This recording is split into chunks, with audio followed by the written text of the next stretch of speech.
जय श्री हरि श्रीमद्भागवत महापुराणम दशमः स्कंधः पूर्वार्धभागः अथ अष्टमोऽध्यायः। अब हम श्रीमद्भागवत महापुराण के दशम स्कंद के पूर्वार्ध भाग में 8वां अध्याय सुनते हैं। आज हम इसका दूसरा भाग सुनेंगे। इस अध्याय में भगवान श्री बालकृष्ण की बड़ी ही दिव्य मधुर लीलाओं का वर्णन हुआ है। अतः धीरे धीरे आनंद लेते हुए हम इसका दूसरा भाग सुनते हैं। श्री गणेशाय नमः, श्री सरस्वत्यै नमः, श्री गुरवे नमः, श्री पुराण पुरुषोत्तमाय नमः, श्री बालकृष्णाय नमः।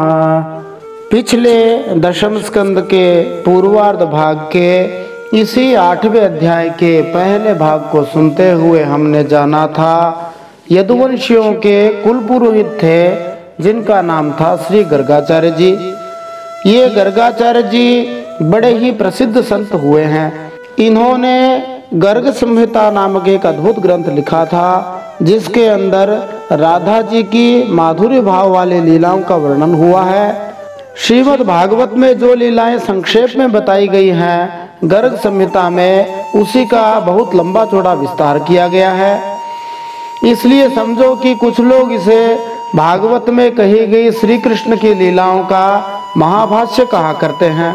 जहां श्रीमद् भागवत में 5 अध्यायों में भगवान श्री कृष्ण की रासलीला का वर्णन हुआ है, वहीं गर्ग संहिता में बहुत ही विस्तार से इसका वर्णन किया गया है।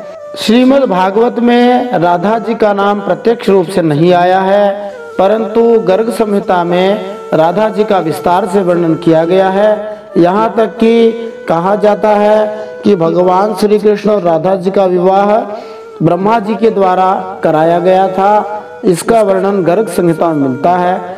इसके अलावा ये जो गर्गाचार्य जी थे, इन्होंने ज्योतिष शास्त्र के 6 भागों पर गर्ग संहिता नाम से एक ज्योतिष शास्त्र की पुस्तक लिखी थी।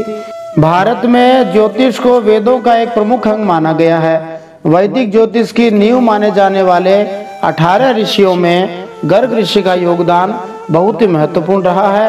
प्राचीन काल से ज्योतिष पर विशेष अध्ययन किया गया है। ज्योतिष ऋषियों के श्रीमुख से निकलकर आज वर्तमान काल में अध्ययन कक्षाओं तक पहुंचा है। गर्ग संहिता न केवल ज्योतिष पर आधारित है, बल्कि इसमें भगवान की लीलाओं का भी वर्णन किया गया है। यह एक प्रसिद्ध ज्योतिष ग्रंथ है। इस ग्रंथ को ज्योतिष के क्षेत्र में रिसर्च के लिए भी प्रयोग किया जाता है। इन्हीं गर्ग की बेटी थी जिसका नाम था गार्गी। ये बहुत ही मनीषी हुई थी।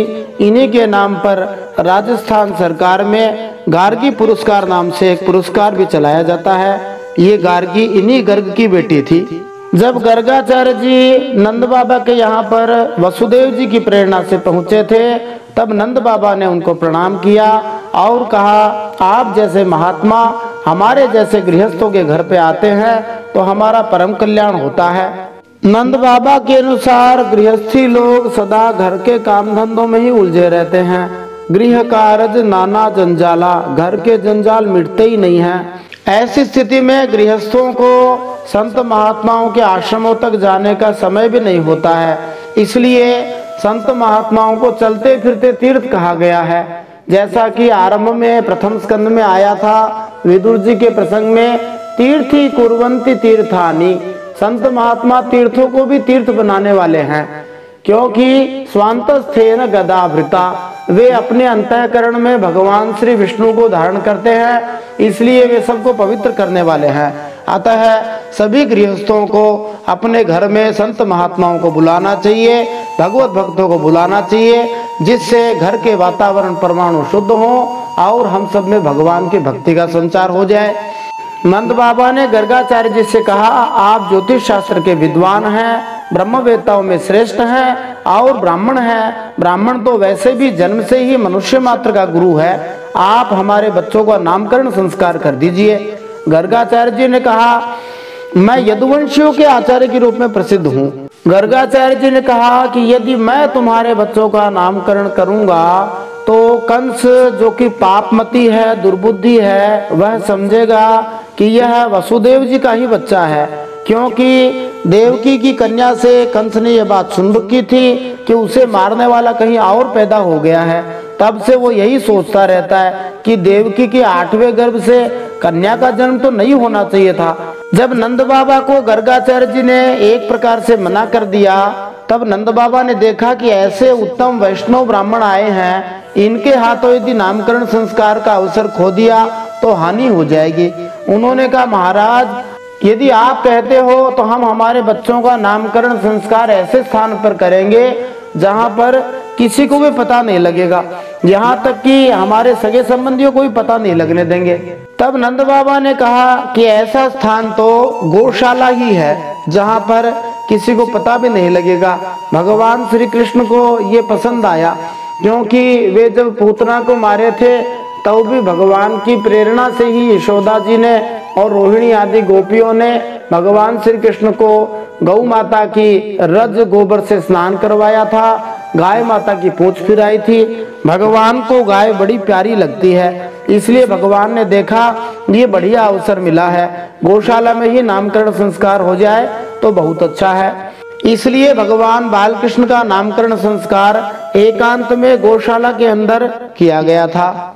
गर्गाचार्य जी ने कहा कि यह रोहिणी का पुत्र है, इसलिए इसका नाम रोहिणेय होगा।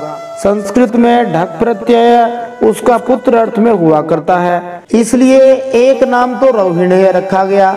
दूसरा कहा कि यह अपने सगे संबंधी और मित्रों को अपने गुणों से अत्यंत आनंदित करेगा, इसलिए इसका दूसरा नाम होगा राम। तो एक तो मर्यादा पुरुषोत्तम राम जी थे और एक दूसरे थे ये राम जी जो भगवान श्री कृष्ण के बड़े भाई जी थे। राम शब्द की व्याख्या करते हुए गोस्वामी श्री तुलसीदास जी महाराज ने श्री रामचरितमानस बालकांड 197 नंबर के दोहे में पूर्ण पुरुषोत्तम भगवान श्री राम जी के नामकरण संस्कार में जो चौपाई कही है वे इसी अर्थ से मेल खाती हैं। गोस्वामी श्री तुलसीदास जी ने गाया, जो आनंद सिंधु सुख राशि सी करते त्रैलोक सुपासी, सो सुख धाम राम अस नामा, अखिल लोक दायक विश्रामा। भगवान राम आनंद के समुद्र हैं, सुख की राशि है, मणिखान है। जिस आनंद सिंधु के एक कण से तीनों लोग सुखी होते हैं उनका नाम राम होगा। वे भगवान राम सुख का भवन मानी घर हैं और संपूर्ण लोगों को शांति देने वाले हैं। इस प्रकार भगवान श्री कृष्ण के बड़े भाई जी का नाम भी राम था। गर्गाचार्य जी ने कहा इसके बल की भी कोई सीमा नहीं है, इसलिए इसका एक नाम होगा बल। और यह यादवों में तुम लोगों में कोई भेदभाव भी नहीं करेगा। और गर्गाचार्य जी कहते हैं लोगों में जब फूट पड़ जाएगी तो ये मेल करावेगा, इसलिए इसका एक नाम संकर्षण होगा।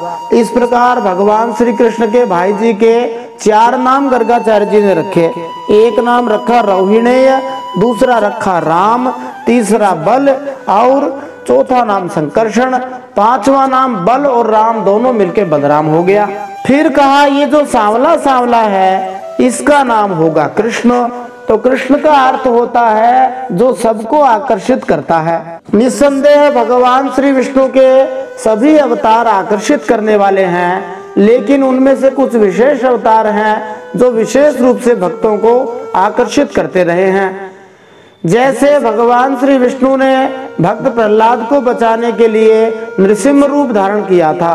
भक्त लोग जब भय रहित होना चाहते हैं, किसी संकट में आ जाते हैं, तब वे भगवान श्री नृसिंह को याद करते हैं। भगवान नरसिंह को याद करने से सभी प्रकार के भयों से मुक्ति मिल जाती है। उसी प्रकार भगवान श्री विष्णु का एक अवतार परशुराम जी के रूप में हुआ, जिसे सभी लोग एक अप्रतिम योद्धा के रूप में, रक्षक के रूप में स्वीकार करते हैं। विशेष रूप से ब्राह्मण वर्ग के लोग भगवान श्री विष्णु के अवतार भगवान श्री परशुराम जी को आदर भाव के साथ पूजते हैं, आकर्षक रूप से उनकी पूजा किया करते हैं। इसी प्रकार भगवान श्री विष्णु ने श्री राम जी के रूप में अवतार लिया था। उनकी पूजा भारत में और सभी देशों में अनेक स्थानों पर की जाती है। उन राम जी की महिमा अनेक संत महात्माओं ने खूब गाई है। वाल्मीकि जी से लेकर तुलसीदास जी तक अनेक महात्मा हुए। आज भी अनेक भक्त लोग सदा ही राम जी का गुणगान करते रहते हैं। भगवान श्री कृष्ण की एक विशेषता है कि जो सीधे साधे लोग हैं उनके लिए भगवान श्री राम जी हैं, और कलयुग के लोग सीधे साधे नहीं हैं, बड़े कपटी हैं। जिस प्रकार कलयुग के लोग कपटी और दुष्ट चरित्र वाले हैं, उसी प्रकार भगवान को भी कभी कभी भक्तों के कल्याण के लिए उंगली को टेढ़ा करना पड़ता है, क्योंकि भगवान का एक नाम टेढ़ी टांग वाला है। भगवान बांके बिहारी इसीलिए कहलाते हैं कि वे टेढ़ी टांग वाले हैं। तो मानो वे संकेत करते हैं कि कितना भी पापी से पापी हो, मेरी शरण में आ जाए, मैं उसका उद्धार कर देता हूँ। इस प्रकार भगवान के अनेक नामों में कृष्ण नाम बड़ा ही प्रमुख है। बहुत सारे लोग कृष्ण कृष्ण नाम का जप करते हैं, अभिवादन में जय श्री कृष्ण बोलते हैं। इसी प्रकार चैतन्य महाप्रभु के बाद अनेक भक्त हुए जिन्होंने भगवान के नाम के संकीर्तन में कृष्ण नाम का बड़ा ही महत्वपूर्ण स्थान रखा है। जैसे हरे राम राम राम हरे हरे, हरे कृष्ण कृष्ण कृष्ण हरे हरे, इसमें भी कृष्ण नाम को विशेष रूप से स्थान दिया गया है। इन भगवान श्री कृष्ण के अनेक नाम हैं। भगवान श्री विष्णु के श्री विष्णु सहस्त्र नाम में, भगवान श्री कृष्ण के श्री गोपाल सहस्त्र नाम में हजार हजार नाम हैं। वे सभी नाम भगवान के ही हैं। इनके अलावा भक्त लोग भगवान को समय समय पर अनेक अनेक नाम देते आए हैं। उनमें से कुछ प्रमुख नाम है भक्तवत्सल, क्योंकि भगवान भक्तों से बड़ा प्रेम करते हैं। इसके अलावा भगवान के नाम है भक्तवांछा कल्पतरु, भक्तों की इच्छा पूरी करने के लिए वे कल्प वृक्ष की तरह हैं। इसी तरह भगवान ने गोवर्धन पर्वत उठाया था, इसलिए उनका नाम गिरधारी हुआ अथवा गिरिधारी हुआ। गायों की रक्षा करने के कारण गोविंद कहलाए, गायों को पालने के कारण गोपाल कहलाए। भगवान के पेट में रस्सी बांधी गई थी, इसलिए दामोदर कहलाए।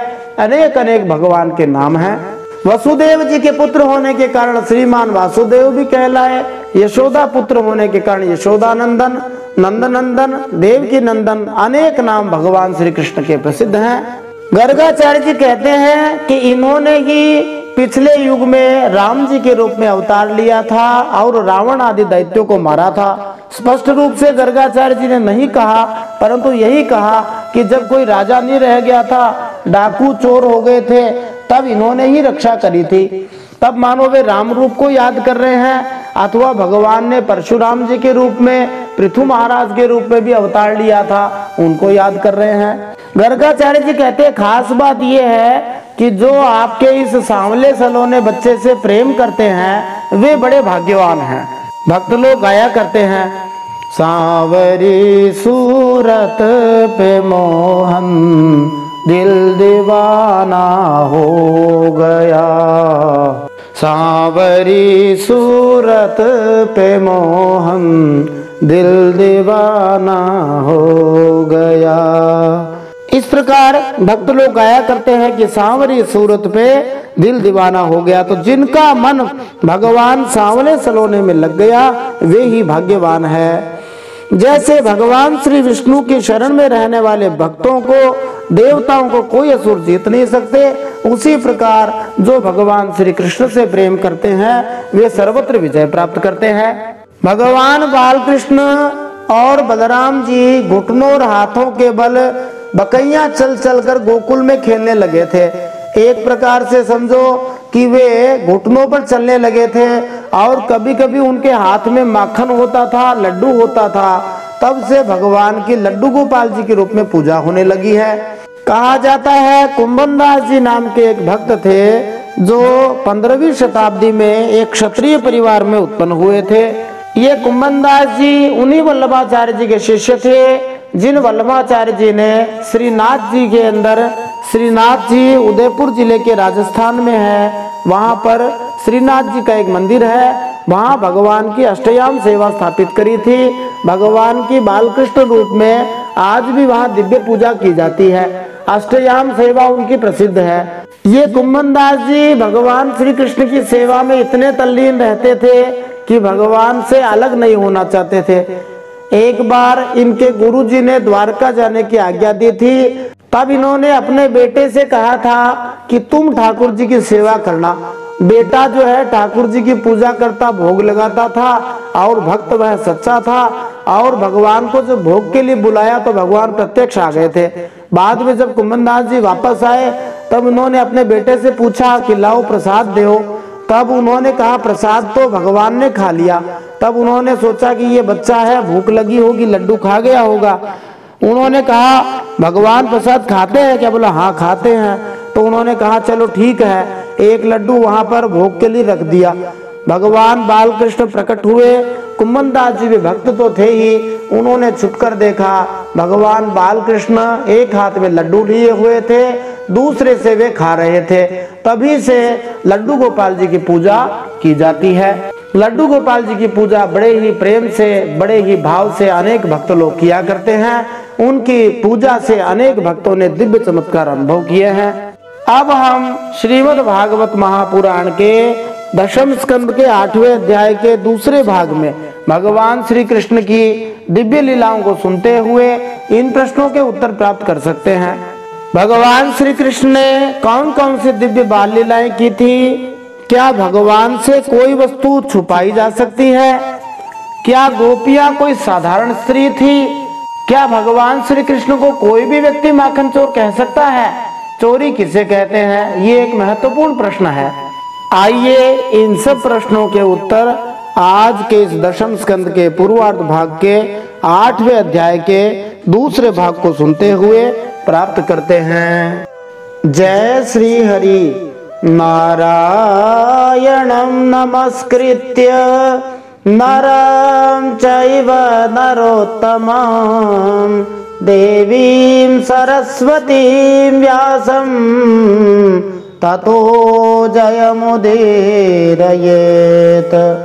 भगवान श्री नर नारायण को प्रणाम करते हुए श्री गणेश जी महाराज, माता सरस्वती, वेदव्यास भगवान को प्रणाम करते हुए, हृदयाराध्य श्री हरि चरणों में प्रणाम करते हुए, भगवत स्वरूप श्रीमद् भागवत को प्रणाम करते हुए, श्री सुखदेव जी और परीक्षित महाराज को प्रणाम करते हुए, अनंत कोटि सब संत महात्माओं वैष्णवों को प्रणाम करते हुए, पूर्ण पुरुषोत्तम भगवान श्री बालकृष्ण को प्रणाम करते हुए अब हम श्रीमद् भागवत महापुराण के दशम स्कंद के पूर्वार्ध भाग में 8वां अध्याय सुनते हैं। इस 8वें अध्याय में दूसरे भाग में भगवान श्री कृष्ण की दिव्य लीलाओं का श्रवण करते हैं। इसमें विशेष रूप से भगवान श्री कृष्ण की बाल लीलाएं आई हैं, जो बड़ी ही अद्भुत है, सभी को आकृष्ट करने वाली हैं।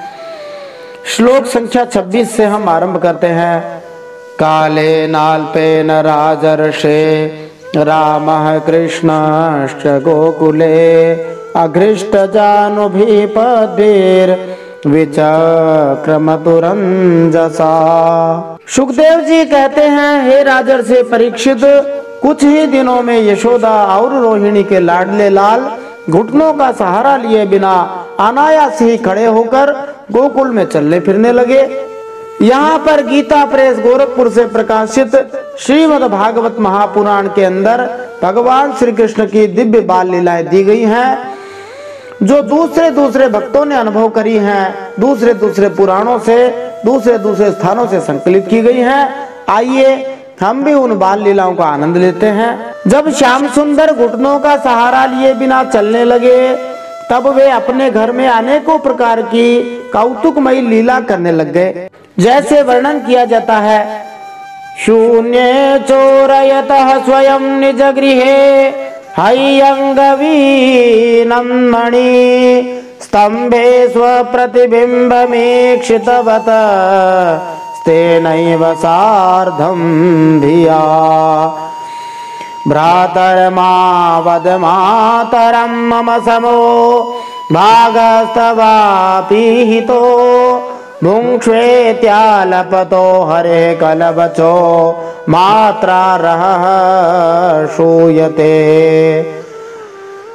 यह श्लोक श्रीमद् भागवत का नहीं है, परंतु किसी भक्त ने अनुभव करके इसको देखा है। इसका भाव है, एक दिन सांवरे सलोने व्रजराज कुमार श्री कन्हैया ने अपने सूने घर में स्वयं ही माखन चुराने का विचार किया। उनकी दृष्टि मणि के खंभे में पड़े हुए अपने ही प्रतिबिंब पर पड़ गई। अब भगवान श्री बालकृष्ण डर गए, अपने ही प्रतिबिंब से बोले, अरे भैया मेरी मैया से कहियो मत, तेरा भाग भी मेरे बराबर ही मुझे स्वीकार है, ले खा ले भैया। यशोदा माता अपने लाला की तोतली बोली सुन रही थी। यशोदा जी को बड़ा आश्चर्य हुआ, वे घर में भीतर घुस आई। माता को देखते ही श्री कृष्ण ने अपने प्रतिबिंब को दिखाकर बात बदल दी। श्याम सुंदर बड़े ही चतुर शिरोमणि हैं। उन भगवान बालकृष्ण ने कहा, मातः का एष नवनीतमिदं त्वदीयं लोभेन चोरयितुमाद्य गृहं प्रविष्टः मदवारणं ममनुते मयि रोषभाजी रोषं तनोति नहि मे नवनीत लोभ। भगवान बालकृष्ण मैया यशोदा से कहने लगे, मैया मैया यह कौन है, लोभवश तुम्हारा माखन चुराने के लिए आज घर में घुस आया है। मैं मना करता हूँ तो मानता नहीं है, और मैं क्रोध करता हूँ तो यह भी क्रोध करता है। भगवान बालकृष्ण अपना ही प्रतिबिंब जो दर्पण आदि में दिखाई देता है उसी के बारे में ये बातें कह रहे हैं। यहाँ तक कि भगवान अपनी मैया से कहते, तुम कुछ और मत सोचना, मेरे मन में माखन का बिल्कुल भी लोभ नहीं है। अपने दूध मुहे शिशु की प्रतिभा देखकर मैया यशोदा वात्सल्य स्नेह के आनंद में मग्न हो गई। एक और लीला देखने में आती है। एक दिन भगवान श्याम सुंदर अपनी माँ के बाहर जाने पर घर में ही माखन चोरी कर रहे थे।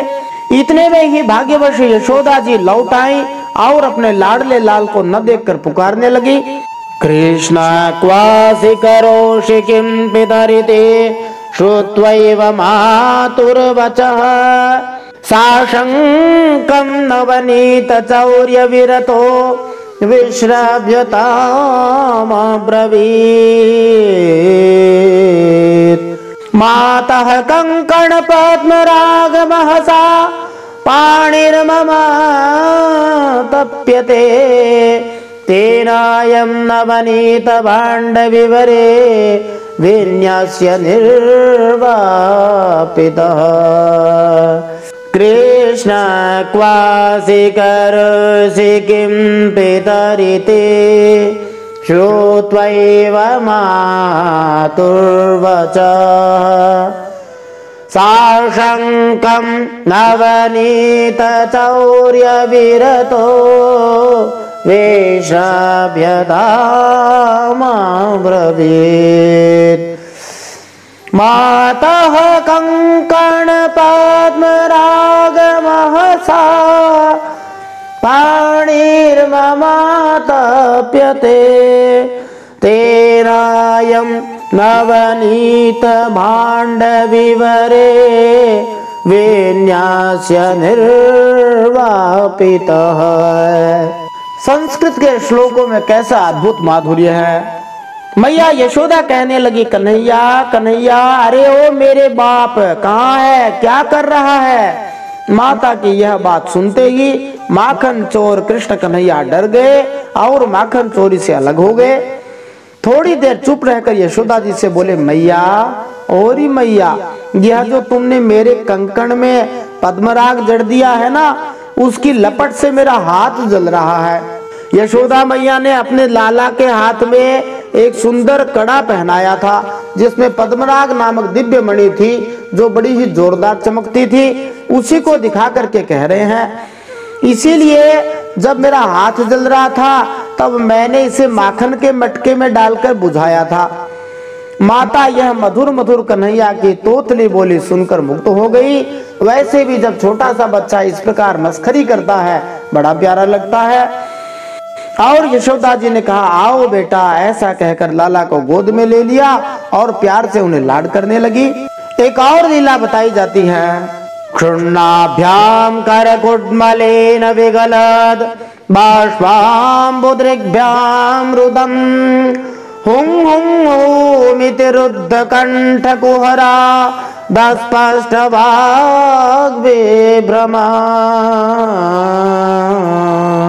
मात्रा सौनवनीत चौर्य कुतुके प्राग्भर्त्सितः स्वाञ्चले नाम्रेज्यस्य मुखं तवैतदखिलं वत्सेति कंठे कृतः। एक दिन की बात है, माता यशोदा ने माखन चोरी करने पर भगवान श्याम सुंदर को धमकाया, डांटा और फटकारा। बस दोनों आंखों से आंसुओं की झड़ी लग गई, कर कमल से आंखें मलने लग गए और भगवान श्री कृष्ण इस प्रकार जोर जोर से रोने लगे। गला रुंध गया, मुंह से बोला नहीं जाता था। बस माता यशोदा का धैर्य टूट गया। अपने आंचल से अपने लाला कन्हैया का मुंह पोंछा और बड़े प्यार से गले लगाकर बोली, लाला यह सब तुम्हारा ही है, यह चोरी नहीं है, कोई बात नहीं। ऐसा कह के अपने लाला को क्षमा कर दिया। बोलिए भक्त वत्सल भगवान की जय। अब बताइए, भगवान यदि अवतार लेकर न आते तो ऐसी अद्भुत लीलाएं भक्तों को कैसे देखने सुनने को मिलती। भगवान केवल भक्तों पर अनुग्रह करने के लिए ही अवतार लेकर आते हैं। एक दिन की बात है, पूर्ण चंद्रमा की चांदनी से मणिमय आंगन धुल गया था।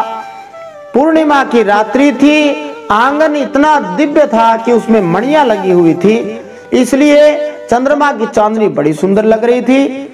यशोदा मैया के साथ गोपियों की गोष्ठी जुड़ रही थी, वहां बैठक कर रहे थे। खेलते खेलते भगवान कृष्ण की दृष्टि चंद्रमा पर पड़ गई। उन्होंने पीछे से आकर यशोदा मैया का घूंघट उतार लिया और अपने कोमल हाथों से उनकी चोटी खोलकर खींचने लग गए और बार बार पीठ थपथपाने लग गए। मैं लूंगा, ऐसे तोतली बोली से इतना ही कहते। प्रायः तोतले बोलने वाले मैं लूंडा ऐसा कह के बोले होंगे। जब मैया की बात समझ में ना आई तब प्रेम से दृष्टि डालकर ग्वालिनों की ओर देखा, क्या चाह रहा है। अब वे विनय से प्यार से फुसलाकर अपने कन्हैया को अपने पास ले आई और बोली, लालन तुम क्या चाहते हो, दूध चाहिए? श्री कृष्ण कहते ना। फिर मैया कहती, क्या बढ़िया दही चाहिए? लाला फिर कहते ना। क्या खुरचन चाहिए? ना। मलाई चाहिए? ना। ताजा माखन चाहिए? ना। ग्वालिनों ने कहा, बेटा रूठो मत, रो मत, जो मांगोगे सो देंगी। श्री कृष्ण ने धीरे से कहा, घर की वस्तु नहीं चाहिए, और उंगली उठाकर चंद्रमा की ओर संकेत कर दिया। गोपियां बोली, ओ मेरे बाप, ये कोई माखन का लोंदा थोड़े ही है, हाय हाय हम ये कैसे देंगी, यह तो प्यारा प्यारा हंस आकाश के सरोवर में तैर रहा है। श्री कृष्ण ने कहा, मैं भी तो खेलने के लिए इस हंस को ही मांग रहा हूँ, जल्दी करो, उस पार जाने के पहले ही मुझे ला दो। अब और भी मचल गए, धरती पर पांव पीट पीट कर, हाथों से गला पकड़ पकड़ कर दो दो ऐसे कहने लगे और पहले से भी ज्यादा रोने लगे। दूसरी गोपियों ने कहा, बेटा राम राम, इन्होंने तुमको बहला दिया है, ये राजहंस नहीं है, ये तो आकाश में ही रहने वाला चंदा मामा है। श्री कृष्ण हट कर बैठे, मुझे तो यही दो, मेरे मन में इसके साथ खेलने की बड़ी लालसा है, अभी दो अभी दो। जब बहुत रोने लगे तब यशोदा माता ने गोद में उठा लिया, प्यार करके बोली, मेरे प्राण, न यह राजहंस है न तो चंद्रमा है, यह माखन है, परंतु तुमको देने योग्य नहीं है। देखो इसमें वो काला काला विष लगा हुआ है, इससे बढ़िया होने पर भी इसे कोई खाता नहीं है। श्री कृष्ण का, मैया इसमें विष कैसे लग गए हो? बात बदल गई। मैया ने गोद में लेकर मीठे मीठे स्वर से कथा सुनाना आरंभ करी। माँ बेटे में प्रश्नोत्तर होने लगे। यशोदा जिनका लाला एक क्षीर सागर है। भगवान कृष्ण ने कहा, मैया यो कैसे होता है, दूध का समुद्र? यशोदा जी ने कहा, लाला ये जो तुम दूध देख रहे हो इसी को समुद्र होता है, दूध का ही समुद्र। तब भगवान कृष्ण ने कहा, मैया कितनी गायों ने दूध दिया होगा जब इतना बड़ा समुद्र बना होगा? यशोदा मैया ने कहा, कन्हैया यह गाय को दूध नहीं है। भगवान कृष्ण ने कहा, अरे मैया तू मुझे बहला रही है, भला बिना गाय के दूध कैसे आया? यशोदा जी ने फिर कहा, वत्स जिसने गायों में दूध बनाया वह गाय के बिना भी दूध बना सकता है। मैया वह कौन है? यशोदा जी ने कहा, वो भगवान है, परंतु अग है, माने उनके पास कोई जा नहीं सकता अथवा गकार रहित हैं।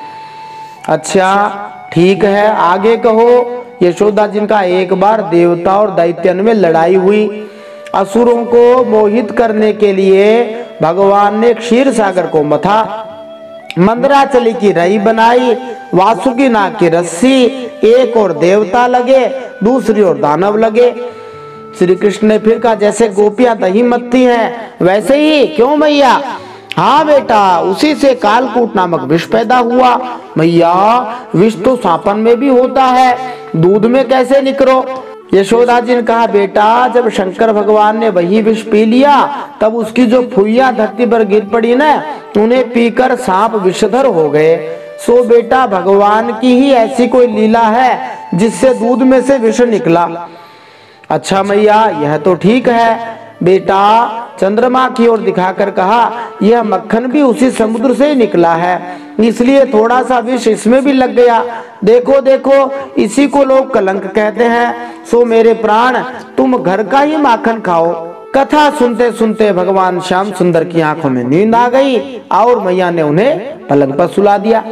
अब भगवान बाल कृष्ण की और लीलाएं बताई जाती हैं। ततस्तु भगवान कृष्णो वयस्यैर्व्रज बालकैः सह रामो व्रजस्त्रीणां चिक्रीडे जनयन् मुदम् कृष्णस्य गोप्यो रुचिरं वीक्ष्य कौमार चापलम् शृण्वत्यः किल तन्मातो रीति होचु समागताः। ये ब्रजवासियों के कन्हैया स्वयं भगवान हैं, परम सुंदर और परम मधुर। अब वे भगवान श्याम सुंदर और बलदाऊ जी अपनी ही उम्र के ग्वाल बालों को अपने साथ लेकर खेलने के लिए व्रज में निकल पड़ते और व्रज की भाग्यवती गोपियों को निहाल करते हुए तरह तरह के खेल खेलते। इस श्लोक में सहराम शब्द आया है, जिसका अर्थ है बलराम जी के साथ। ऐसी दिव्य लीलाओं में भगवान श्री कृष्ण मुख्य नायक हैं और श्री बलराम जी उनके सहायक होते हैं। उन भगवान के बचपन की चंचलताएं बड़ी ही अनोखी होती थी। गोपियों को तो वे बड़ी ही सुंदर और मधुर लगती थी। एक दिन सब की सब इकट्ठी होकर नंद बाबा के घर आई और यशोदा माता को सुना सुनाकर कन्हैया के करतूत कहने लगी। यद्यपि भगवान श्री कृष्ण की क्रीड़ाएं भक्तों को सदैव अत्यधिक आकर्षित करती हैं, आकर्षक लगती हैं, इसलिए यशोदा की पड़ोसी सखियां माता यशोदा को वे सारी बातें बतलाती जिन्हें वे पड़ोस में भगवान श्री कृष्ण को करते हुए देखती थी। माता यशोदा अपने पुत्र की क्रीड़ाएं सुनने के लिए अपने घर के कामकाज बंद कर देती और पड़ोसी सखियों द्वारा दी गई जानकारी का आनंद लेती। आइए हम भी आनंद लेते हैं। मंदाक्रांता छंद के अंदर भगवान बाल कृष्ण क्या क्या लीलाएं करते थे उनको हम सुनते हैं। वत्सान मुंचन क्वचिद समये क्रोश संजात हासः स्तेयं स्वाद्वात्यथ दधिपयः कल्पितैः स्तेययोगैः मर्कान् भोक्ष्यं विभजति सचेन् नात्ति भाण्डं भिन्नति द्रव्यालाभे सगृह कुपितो यात्युपक्रोश्यतो कान्। गोपियां यशोदा जी से कहती, अरे यशोदा मैया, यो तेरो कान्हा बड़ो नटखट है गयो है, यह बछड़न को खोल देता है। तब मानो यशोदा जी ने कहा कि बछड़न को खोल देता है तो कोई बात नहीं, दूध दूहते हैं तब बछड़ों को तो खोलते ही हैं। तब गोपियों ने कहा, अरे नहीं नहीं, जब गाय दूहने का समय न हो तब भी यह बछड़न को खोल देता है, तो तुम इसको डांटती क्यों नहीं हो? अरे हम इसको डांटती हैं, जब डांटती हैं तो ये ठटा ठटा कर हंसने लगता है। जब एक व्यक्ति हंसता हो तो दूसरा डांटने वाला व्यक्ति भी ज्यादा क्रोध नहीं कर सकता है। और क्या करता है, चोरी के बड़े बड़े उपाय जानता है और हमारे मीठे मीठे दही दूध चुरा चुरा कर खा जाता है। कोई बात नहीं, दही दूध तो बच्चे खाया ही करते हैं, चुरा चुरा कर क्या खाना है? ऐसा यशोदा जी ने कहा। अरे केवल अपने ही खाता तो एक बात थी, कोई बात नहीं, बच्चा है खा लेगो, कितना खाएगो। ये तो सारा दही दूध बानरों को बांट देता है, बंदरन को भी बांट देता है, और जब वे भी पेट भर जाने पर खाते नहीं तब यह हमारे माटों को ही फोड़ डालता है।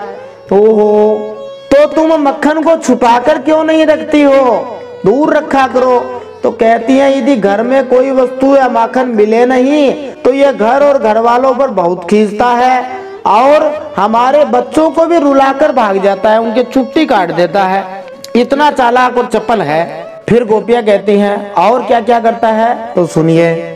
हस्ताग्राह्ये रचयति विधिं पीठको लुखलाद्यैष छिद्रं यन्तर्हित वायुनः शेक्य भाण्डेषु तद्वेत् द्वान्तागारे धृतमणिगणं स्वाङ्गमर्थ प्रदीपं काले गोप्यो यर्हि गृहकृत्येषु सुव्यग्रचेताः।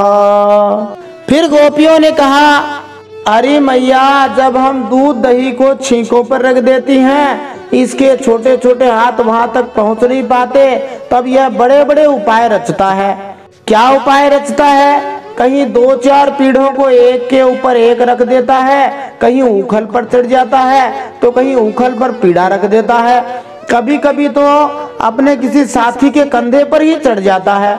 अच्छा, और जब इतने पर भी काम नहीं बनता तब यह नीचे से ही उन बर्तनों में छेद कर देता है।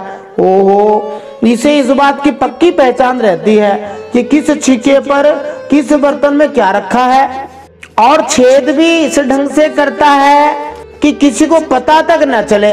तो यशोदा जी ने मानो कहा, तुम मक्खन को अंधेरे में क्यों नहीं रखती? गोपियों ने कहा, अरे यशोदा जी, अरे नंदरानी, जब हम अपनी वस्तुओं को बहुत अंधेरे में भी छिपा देती हैं तब भी ये ढूंढ लेता है। अरे कैसे ढूंढ लेता है? इसके हाथ में जो मणिमय आभूषण है ना, ये अंधेरे में भी चमकते हैं, उन प्रकाश से वह अंधेरे में भी माखन ढूंढ लेता है।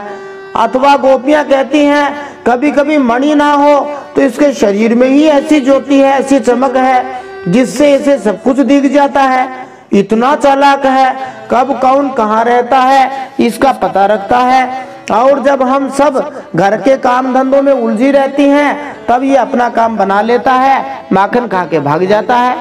ऐसी अनेक विधियों से भगवान श्री कृष्ण माखन लीला किया करते थे, माखन चोरी किया करते थे।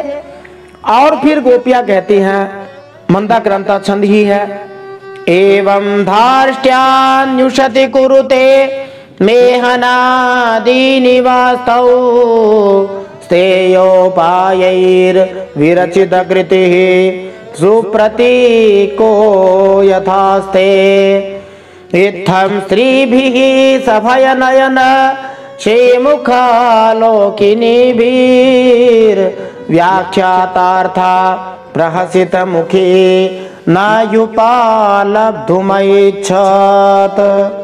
जब माखन चोरी कर लेता है तब भी ढिठाई की बातें करता है, उल्टे हमें ही चोर बना देता है और अपने घर का मालिक बन जाता है। इतना ही नहीं, ये हमारे लिपे पुते साफ घरों में मूत्र भी कर देता है, कभी कभी पेशाब कर देता है।